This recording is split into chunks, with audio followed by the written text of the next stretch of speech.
She called the cops saying, "He's abusing my pet." After I took my cat back, I said, "Check the microchip." When police confirmed it was registered to me and she'd stolen it, the abuse charges redirected.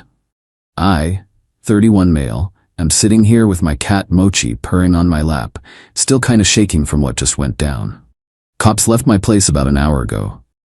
My ex Brooke, 29, really thought she could steal my cat and then have me arrested for taking him back. The entitlement is off the charts. Let me back up. Brooke and I dated for about 2 years, broke up 4 months ago. It was messy but not dramatic. We just wanted different things. She wanted marriage and kids ASAP. I wasn't ready. We split up somewhat amicably, or so I thought. When we were together, I got Mochi from a rescue. He was this scared little orange tabby, maybe 6 months old. I paid the adoption fees, paid for all his vet visits, his microchip, registration, everything. Have all the paperwork with my name on it. Brooke liked him well enough but was never a huge cat person. Always complained about the litter box smell and the hair on her clothes. When we broke up, I was between apartments for like 3 weeks. Crash at my buddy's place, but he's allergic to cats. Brooke offered to watch Mochi, just until you get settled. Seemed reasonable. We'd ended things okay-ish, and it was just temporary. Found a new place within 2 weeks. Nice little 1-bedroom that allows pets. Texted Brooke that I could pick up Mochi that weekend. Her response? "Actually, I've grown really attached to him. I think he should stay with me." What? "That's my cat, Brooke. I appreciate you watching him, but I'm taking him home. He's happier here. I have a bigger place. It would be cruel to move him again." It's not a discussion. I'll be there Saturday at 2 p.m. I won't be home Saturday. This went on for weeks. Every time I tried to arrange picking him up, she had an excuse. Not home. Mochi was sick. No proof. She was out of town. Her new boyfriend was allergic, and they needed time to figure it out. Always something. I finally had enough last week. Showed up at her place unannounced on Tuesday evening. Could hear Mochi meowing through the door. He has this very distinctive squeaky meow. Knocked for 5 minutes. No answer, but I could hear movement inside. Posted up in my car where I could see her front door. Waited. Sure enough, an hour later she comes out with trash. I confronted her right there in the parking lot. "Brooke, I need my cat back. This has gone on long enough." "Your cat?"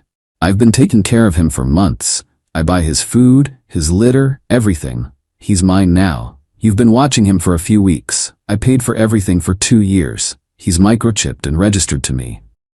Possession is 9/10 of the law. That's not how pet ownership works. But okay, she went back inside and locked the door. I could hear Mochi meowing again, and it broke my heart. My little dude probably wondered where I'd been, so I started planning. First, I documented everything, every text where I asked for him back, every excuse she made, the original adoption papers, vet records, microchip registration, everything. Then I got creative. Brooke works standard 9 to 5 at a marketing firm. Her apartment complex has those electronic locks that auto-lock but take a second to fully engage. And I remembered something. She keeps a spare key in one of those fake rocks by her potted plant. We'd used it once when she locked herself out. Is it technically trespassing? Maybe. Is it stealing when you take back your own property? Don't think so. Yesterday, Wednesday, I took a half day off work. Drove to her complex at 1 p.m. The fake rock was still there. Let myself in. Mochi was right there in the living room. The moment he saw me, he started doing that chirpy meow he does when he's excited. Ran right over, rubbing against my legs. Yeah, he seemed real happy without me, Brooke. I didn't touch anything else. Just scooped up my cat, grabbed his favorite toy, a little fish on a string that I'd bought him, and left. Locked the door behind me. Put the key back in the fake rock. Mochi was so happy in the car. Kept standing on my lap while I was trying to drive. Not safe, I know, but he was just so excited. Got him home, and he immediately went to his old favorite spot on my window perch. It's like he never left. I figured Brooke would blow up my phone when she got home. I was ready for angry texts, maybe some dramatic voicemails. I was not ready for the cops to show up at my door at 7 p.m. "Sir, we're responding to a report of animal abuse and theft." My heart dropped. Then I remembered, I have receipts. Literal and figurative receipts. "Officers, please come in. Let me show you something." Mochi, bless him, chose that moment to jump onto my shoulder and start purring. Real abused animals definitely seek out their abusers for cuddles, right? I showed them everything: adoption papers, vet records showing 2 years of visits, all paid by my credit card, the microchip registration in my name, the text messages showing I'd asked for him back repeatedly and she'd refused. Let me guess, I said. She claimed the cat was hers? One officer nodded. She said you broke into her home and stole her pet. Said you've been harassing her for weeks trying to take her cat. Check the microchip. I have the number right here. Any vet can scan him. They called animal control to bring a scanner. While we waited, I showed them more texts, including one from 2 months ago, where Brooke explicitly says, "Thanks for letting me watch your cat while you find a place." Animal control showed up. Scanned Mochi. The chip number matched my paperwork exactly. The officers exchanged looks. "Sir, we need to revisit the complainant." They left. Came back an hour later. "So here's the situation. Miss Brooke's last name is now claiming there was a misunderstanding. She's admitted the cat belongs to you, but says she thought you'd abandoned him. I have texts from last week asking for him back. We know, we've explained to her that filing a false police report is a crime. She's been given a warning. If you want to pursue charges for harassment or theft, you can file a report. I'm honestly thinking about it, but for now I'm just happy to have my boy back." The audacity, though. She really called the cops and tried to have me arrested for stealing my own cat. Then claimed I was abusing him. Mochi hasn't left my side since I brought him home. He's currently sprawled across my keyboard purring so loud I can barely think. But this morning she texted me from a new number. I'd blocked her main one. "You traumatized him by moving him. I'm calling animal welfare to do a wellness check. I have photos of how skinny he looks." Skinny? Mochi is 14 pounds of pure orange chunk. The vet says he could lose a pound or 2. I think I need to file that police report after all. Update 1. 3 days later. Well, Brooke has completely lost her mind. Thanks for all the advice on my first post. I did end up filing a police report for harassment and theft. Here's what's happened since. First, animal welfare actually did show up for that wellness check she threatened. The officer took one look at Mochi, who was midway through demolishing a bowl of food, and laughed. "This is the starving cat?" She checked him over anyway. Protocol. Clean bill of health. Mochi purred through the whole exam and tried to eat the officer's pen. She gave me a card for a low-cost clinic for his upcoming shots and left. Took maybe 10 minutes. But here's where Brooke really showed her true colors. Remember that new boyfriend she mentioned? Turns out she'd been telling him that Mochi was her cat that her abusive ex, me, had stolen. This dude, Garrett, reached out to me on Instagram. Not to threaten me, to apologize. His message: "Hey man, I think I've been lied to. Brooke said you stole her cat, but the cops told a different story. Can we talk?" We met for coffee. This poor guy had no idea what he'd gotten into. Brooke had told him, I was her ex who couldn't let go. I'd been stalking her for months. I broke into her place and stole her emotional support animal. She'd had Mochi for 3 years. We only dated for 2. I was violent, and she had a restraining order against me. Completely false. Garrett's a decent guy. Software developer. Seems normal. He showed me their text conversations. She'd sent him photos of her cat. Photos that were clearly taken in my old apartment. You can see my distinctive blue couch in the background. "Bro," he said, "I'm so sorry. I had no idea." She seemed so normal at first. "When did she tell you about the cat?" Like 2 weeks into dating. Said she was devastated because her ex stole her pet. I felt so bad for her. 2 weeks ago? That's when she was still refusing to give him back to me. His face went pale. She was setting up the narrative before you even took him back. Yup, she planned this. Garrett broke up with her that night. Sent me screenshots of the breakup text the next day, with his permission to share the relevant parts. "Garrett, I know you lied about the cat, and everything else." "Brooke, what are you talking about? That psycho ex of mine got to you, didn't he? He showed me the adoption papers, and the microchip registration, and your texts admitting it was his cat. Those are forged. He's obsessed with me. He probably made fake documents." The vet confirmed the microchip, Brooke. The cops confirmed everything. You filed a false report. I can't believe you're taking his side. You don't even know him. I don't need to. You lied about having a restraining order. You lied about owning that cat. What else are you lying about? Brooke, I'm the victim here. He traumatized me. That cat was the only thing helping my anxiety. Then get your own cat, we're done. She apparently showed up at his apartment at 2 a.m. banging on the door. He didn't answer and she eventually left, but not before leaving a lovely note that said, "You'll regret this when he shows his true colors."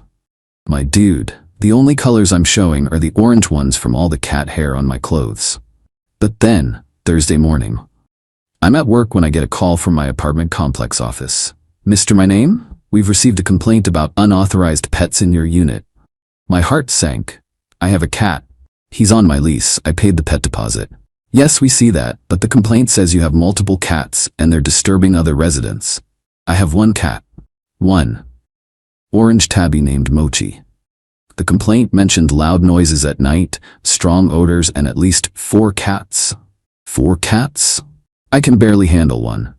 They sent someone to inspect. Found exactly what I said. One well-fed orange cat, clean litter box, no smells, no damage. The inspector actually said my place was cleaner than most. The office manager called back, "We're noting this as a false complaint. If you know who might have made it." Oh, I knew. But Brooke wasn't done. Friday she tried a new approach. She texted Garrett, who immediately forwarded it to me. "I'm pregnant. It's yours. The stress from losing my cat and you abandoning me is putting the baby at risk." Garrett's response was perfect. "We used protection every time and you told me you were on birth control. Also, we've only been dating for 3 weeks. Please stop contacting me." Her response? "Fine. It's actually my ex's baby. Tell him he needs to do the right thing." The woman is claiming to be pregnant with my baby. We broke up 4 months ago and she has an IUD. She made a huge deal about getting it when we were together because she definitely didn't want kids until she was at least 32. Garrett blocked her after that. Smart man. Saturday morning yesterday, I woke up to find a note on my car. "I know you're home. We need to talk about our baby." Our what now? I immediately texted my buddy who's a lawyer. If my ex is claiming to be pregnant 4 months after we broke up, what do I do? His response: "Document everything. Don't respond. If she pursues this, demand a paternity test. Save that note." I installed a Ring camera that afternoon. Best $100 I've ever spent. Because at 11 p.m. last night, guess who showed up? Brooke. And she brought her sister Cassidy. The Ring footage is gold. They stood outside my door for 20 minutes. Here are the highlights. Brooke, "I know you're in there. We need to discuss our child." Brooke, "Are you sure about this?" "Shut up. He owes me. He took everything from me. He took his cat back. It was my cat. I loved that cat." Me, watching from inside, Mochi sleeping peacefully on my lap, completely unbothered.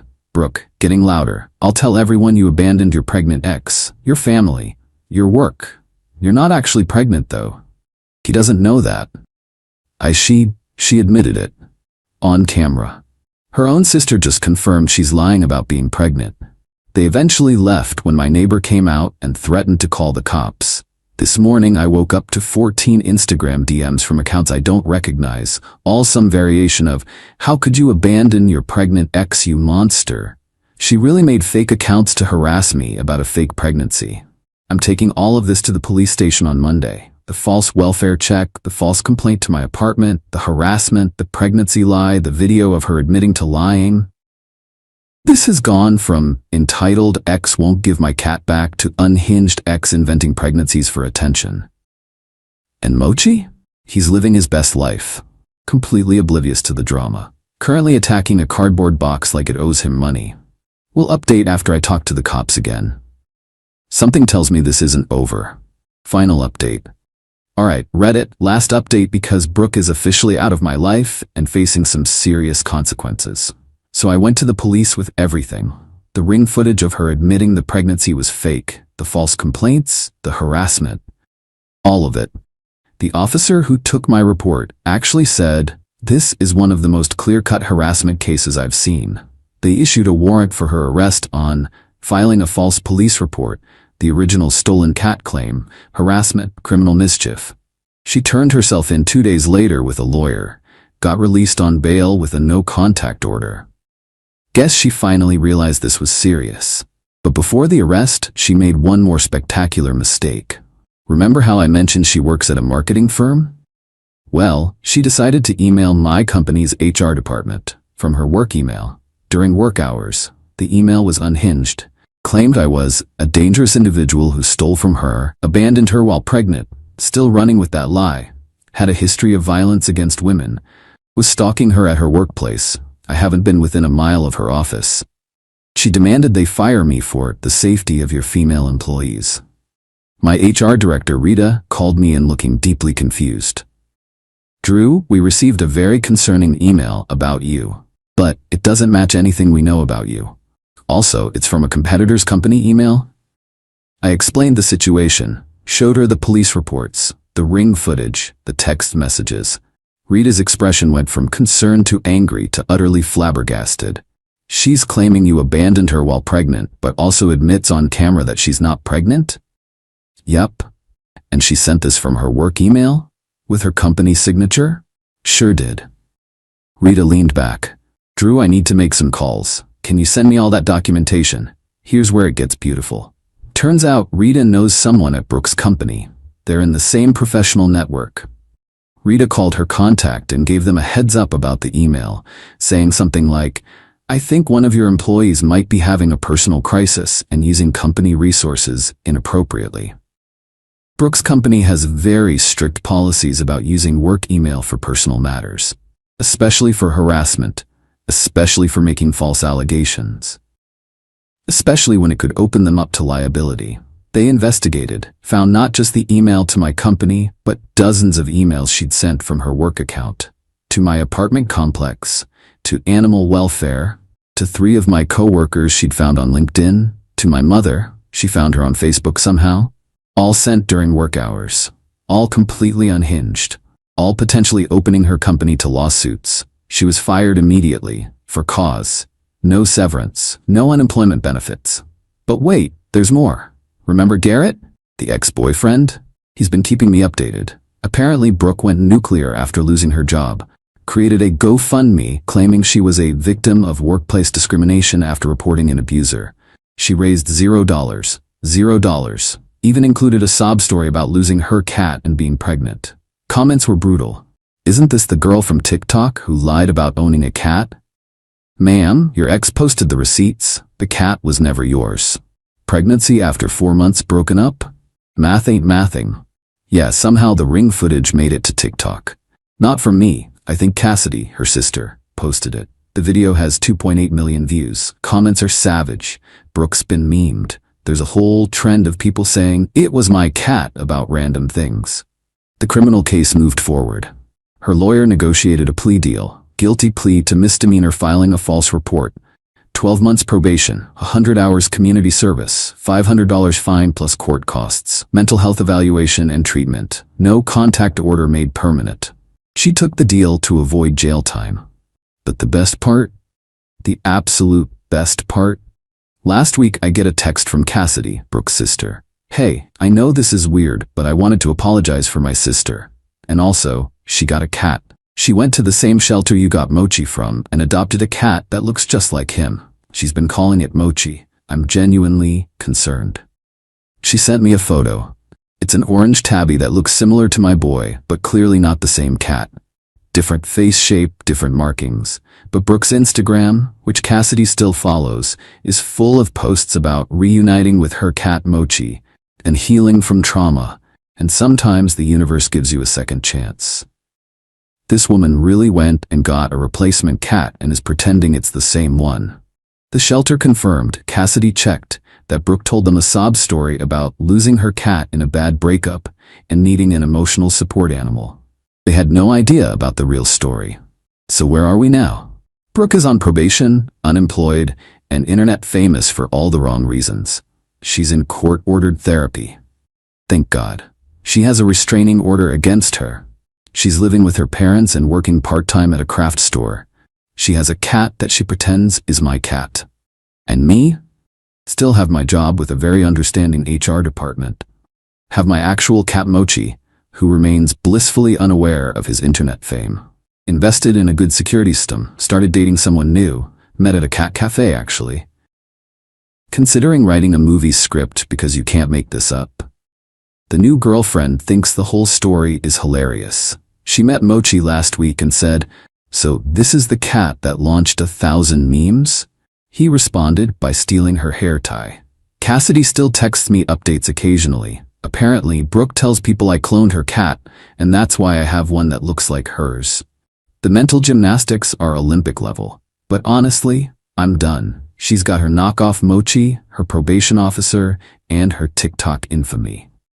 I've got my actual cat, my sanity, and a story that'll last a lifetime. To everyone who said, when people show you who they are, believe them. You were right. When someone claims your cat is theirs after watching it for 3 weeks, that's just the beginning of the crazy. Mochi's doing great, by the way. Completely spoiled. Has no idea he's the star of a viral video. Just knocked my water glass off the table while I was typing this. Living his best life. Thanks for following this wild ride, Reddit. Hug your pets, and maybe microchip them twice. Edit, since everyone's asking, yes, the new girlfriend has met the real Mochi. No, we're not naming our future cats Mochi Jr. And yes, I still have all the documentation backed up in 3 places because I'm paranoid now. Edit 2. Cassidy just texted me. Brooke apparently told her new cat, "Daddy will visit soon. I'm deceased."